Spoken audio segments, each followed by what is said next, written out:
wrote for only 4 hours a week consistently, you would have written an entire book in a year. Oh, wait a minute. We'll get to that. So, you've decided to write a book. You've sat down at your computer, you started typing those first few sentences. Bobby Smithington, a normal boy in a nowhere town, just got up out of bed and is heading down the stairs to speak with his family that we already know will die within the first chapter. He opens his mouth to say hello, and you're already stumped.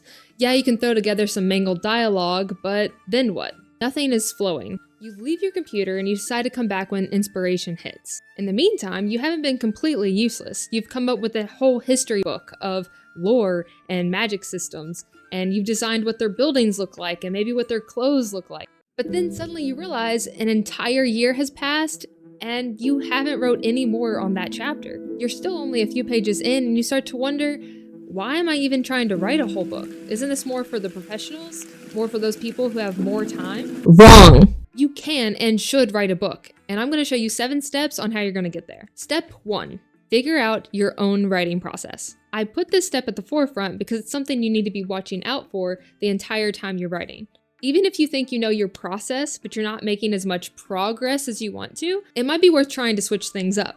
It is believed that authors exist on a spectrum of 2 extremes: gardeners and architects. Gardeners tend to view their book as, well, a garden. They don't outline, they discover write. This is where they take a plot and some characters and just see where the story takes them. They might guide its growth in a certain direction, but the seeds they planted are going to grow wherever their mind takes them. Stephen King is like the best example for a gardener writer, and I think that's pretty clear with how many times people have used him as an example for that. He says that if he outlines his story, all of his joy of writing completely goes away. He feels like because he knows what's going to happen in the next chapter, he's no longer excited to write about it. That being said, I assume the majority of you that clicked on this video lean more towards the architect side of the spectrum. Architects love outlining. If they can, they want every single detail of their story laid out in front of them. How they're going to write it, which chapter they're going to write next, what they're going to do in that chapter. When they sit down to write something without a plan, they get nowhere. Now, remember that most people aren't one or the other. Brandon Sanderson loves outlining and will sit down and outline every chapter and what character arcs will be happening in each. But he says he casts his characters. He starts by putting his character in a situation and then writing a few paragraphs to see if that character works with his plot. This is more of a gardener style of writing on a character, but the rest of his process is definitely architect. Don't feel confined by one of these. Try out both, see which one you like, see which one gets you more excited about writing. Step 2, control your environment instead of letting it control you. What you put around you actually has more of an impact on your life than you probably realize. And once you understand this hack, creating habits that fix your surroundings becomes twice as easy. So how does this work? Say you want to be more athletic, but every morning you snooze your blaring alarm clock and sleep in for another hour. And then when you do wake up, you scroll on your phone until you're hungry enough to grab breakfast. You grab a muffin and crash on your couch before you have to go to school or work. Congratulations! You got absolutely nothing done. Now let's replay that scene, but with a different environment. Your alarm plays, but it's not there at your bedside table. You moved it across the room, right next to where you placed your gym clothes. So now you have to get up, cross the room, and why not put on the gym clothes since you're already there? You walk into your living room where your workout mat and equipment lay ready for you.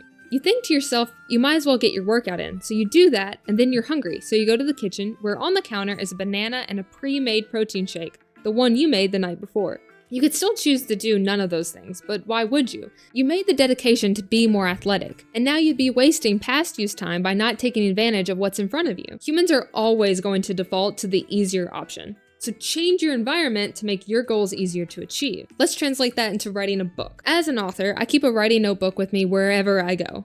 I actually have several. I might actually have a problem, but recently I got this one. I take this thing wherever I go so that it's easy for me to write down ideas whenever I'm away from my laptop, and I don't have to worry about keeping it all jumbled in my head.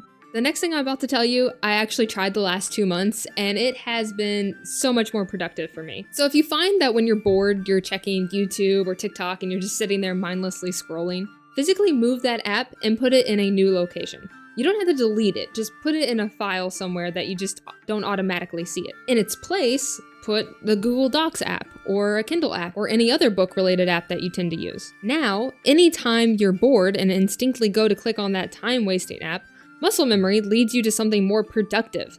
Suddenly you're opening a document that may already have your book outline on it, or maybe it's where you left off from the last chapter. Set yourself up a space specifically for writing. I have a desk in my living room that my laptop sits on. If I want to be really productive that day, I keep my desk completely clear of any clutter. I have my laptop open to my book outline, any related papers sitting on the side, and now it's ready for me to wake up, grab my cup of coffee, and sit down and start working. Putting yourself in a familiar, distraction-free environment helps you get your brain in the mood it needs to be in for maximum productivity. But this kind of contradicts my step 3. Nothing is perfect. Sometimes you have to write on your couch, write in your car, write in the break room at your job. If you tell yourself you can only write on that solid oak desk surrounded by 1,000 birds at sunset, you're never going to get that book done. If you want to be serious about finishing your book, you're going to have to write on those weird times. Write on your break at work, write when you're 10 minutes early to an appointment, write when your kids are taking a nap. Don't drive yourself crazy, still take free time for yourself, just use it more wisely. Instead of mindlessly scrolling on your phone in the mornings, write a few paragraphs to your book. You will feel a lot more productive for it. This rule doesn't just apply to your writing situation, but your writing itself. Perfectionism seems to stump even the best writers. Even if we have a great idea, we end up telling ourselves that it's not good enough to write yet and it needs to be better. Or maybe we have this perfect chapter that we're super excited to write, but then we spend an hour on that one sentence because we think that sentence has to be perfect. This is where you have to tell yourself you don't have to be perfect, you just need to write. There's this writer that would give herself permission to write one bad page a day, and this would just take off all of that pressure so that she was able to actually sit down and focus on what she was doing. She would write that one bad page and then get into our writing zone and then would write several great pages. Just remember the time that you spend writing, even if you go back and you erase it all and rewrite it, it's not time wasted. What you're doing is practicing and honing in on those skills and honing in on your writing process like we talked about before. The more you write, the better you're going to be at writing. Step 4, set deadlines. If you ever went to college or had a job where you had to present something, I'm sure you've experienced that rush of having to get something done on a timely manner. Whether you worked on it for 3 months or waited till last minute and worked on it all night, you still submitted that thing whether it was good or bad on its due date. And if you didn't, well, you ended up with a failing grade or maybe a demotion. As an author, you don't have people pushing you to do these things. You are your own boss. You have to set your own deadlines and tell yourself when you're going to have the products done. Tell yourself that you have to complete a chapter every week, even if it's a bad chapter. Get a friend or a family member to help you with this. Tell them that you're going to send them a chapter every single week, and if they don't get that chapter, they have permission to kick you and take $10 out of your wallet. That would work. I even heard of YouTubers doing this. They'll pay their editors in advance for the week they're supposed to publish their video so that they have a deadline.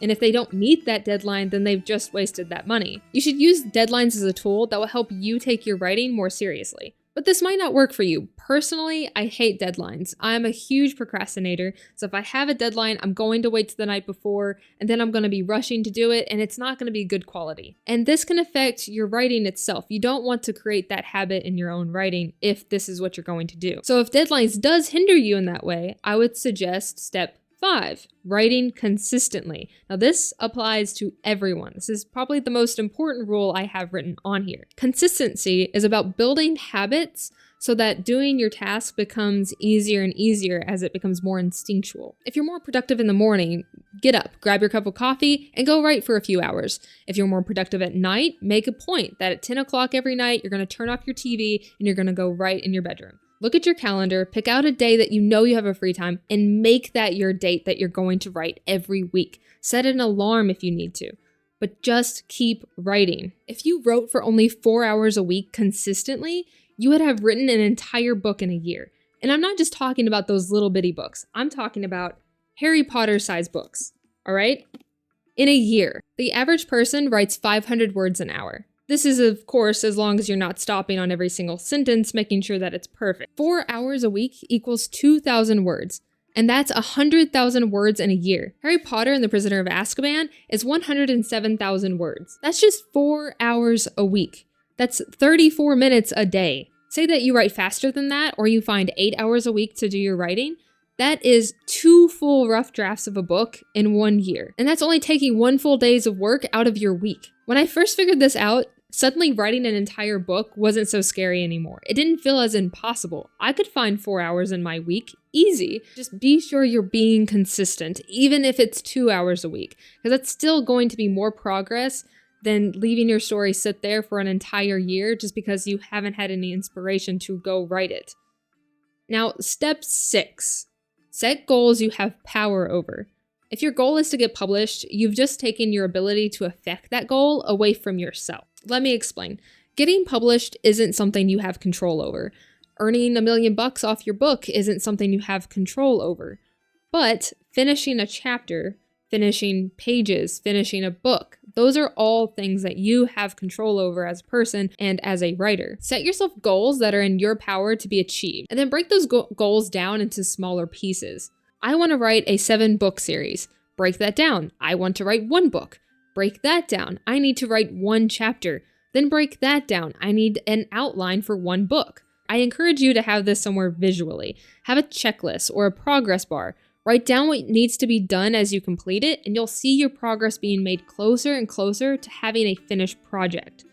Which brings me to my final step. Step 7, outline your story. If you're stumped after those first few pages of writing, it's probably because you don't know where your story is going, which is the purpose of your outline. People have many different methods for this, but the one I see a lot of famous writers, and personally I like to use, is outlining backwards. In order to do this, you need to first come up with your big ending scene. This is about figuring out what conflicts are going to be resolved, what character arcs are going to happen here, what kind of fight are you going to have? What does your hero overcome in this scene, either physically or psychologically? Figuring out where your character is at the end and then deciding who they are at the beginning helps you lay those puzzle pieces down in between so that you can connect the two into a more cohesive story. If I don't know what the conflict is that my character will be overcoming by the end of the story, then I have no idea who he or she is at the beginning of the story in order to change to overcome that conflict. Now, if you're a gardener writer, this might not apply to you at all because you don't really have much of an outline. Like I said before, I still encourage you to try it if you're stumped. You might like the little bits of a loose outline so that you can keep gardening what you have. I am not a gardener writer at all. I am much more towards the architect outlining side of the spectrum. And sometimes this can become a hindrance if you love outlining so much that you think it needs to be perfect before you start writing your story. So be careful with that. I do encourage outlining, but don't push all your time into your outline that you never start writing your story. Now, if you do love outlining like me and you want to learn more about it and like how other writers tend to use it, I am planning on posting a video in a few weeks all about outlining. It is a pretty huge topic to just touch on in this video, so I'm gonna have a whole video dedicated to it. So if you are interested, be sure to subscribe and ring that bell so that you're notified whenever the video goes up. In conclusion, your 7 steps to finally finishing your book are: Step 1, figure out your writing style. Are you an architect or a gardener? Step 2, control your environment instead of letting it control you. Step 3, remind yourself nothing is going to be perfect. Step 4, set your own deadlines. Step 5, write consistently. Step 6, set goals you have power over. And then step 7, outline your story. Obviously, you don't have to follow all of these to finish your book. I hope some of these ideas have clicked with you and have inspired you to keep writing. If anything, remember consistency is key. Always keep writing. Even if it's not going to be perfect, even if you're not going to be at your solid oak desk, even if you think that your book will never get published, keep writing. You do got this. You can complete your book. I wish you guys luck. I hope you have fun on this journey, and I'll see you guys next time.